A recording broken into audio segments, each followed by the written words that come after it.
I'm a big fan of rock and roll, have been for a long time. So the prospect of playing a rock and roll star was, something I'd love to do. But then when I actually read the script as well, I saw there was a lot more to the story than just that. There's a lot more to it than like the themes we've talked about before about identity and family and seeing the pitfalls of success as well. And I think it's just very interesting for an audience to see, because we hear various things through the media, but we don't always see the inner workings of what goes on when becoming that successful.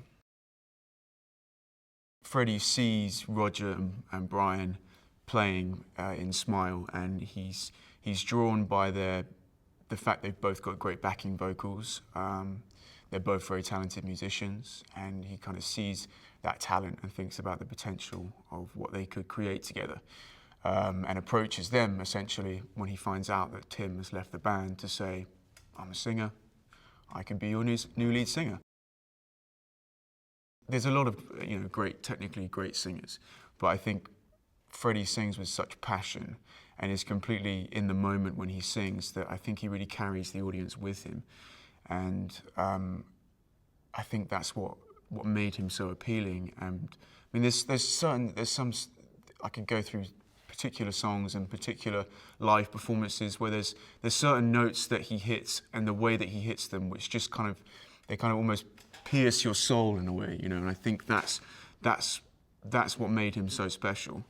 And then on top of all of that, he's also a brilliant songwriter and responsible for writing Bohemian Rhapsody and these classics that will be remembered for as long as we can think of.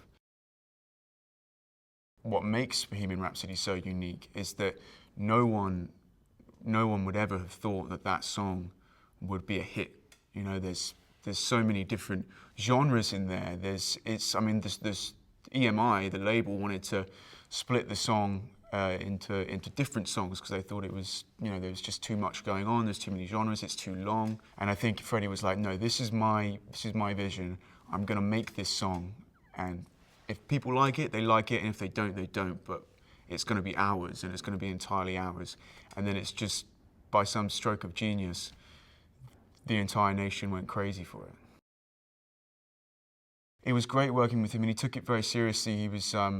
He stayed in his northern accent, his British northern accent, the entire time on and off set, and took it home to his partner as well, I think.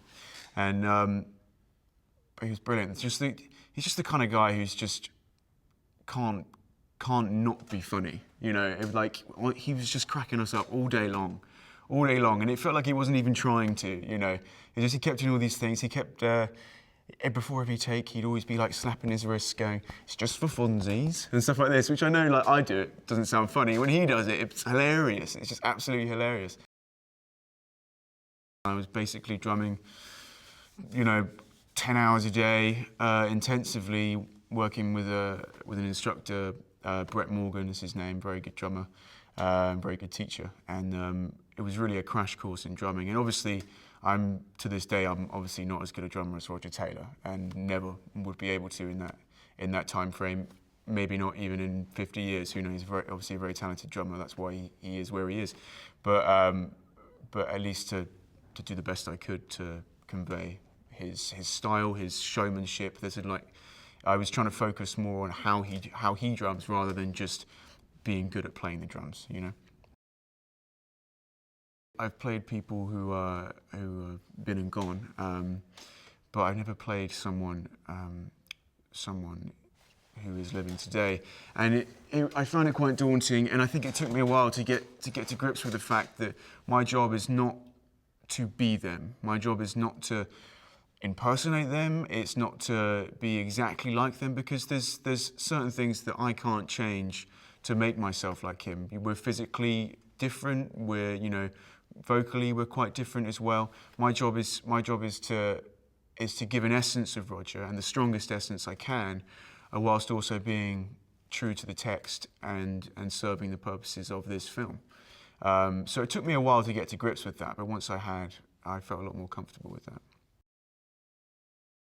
Queen often get lumped in the genre of, I suppose, rock and roll maybe, but there's so much more than that. You know, I think what made them so unique is in a lot of their songs they'll have some heavy rock material, and then also go into a kind of slightly more musical theatre or opera or just really melodic, and they really kind of played with those existing genres and bended them and to create a whole new genre which I couldn't even give you a word for. Queen, yeah.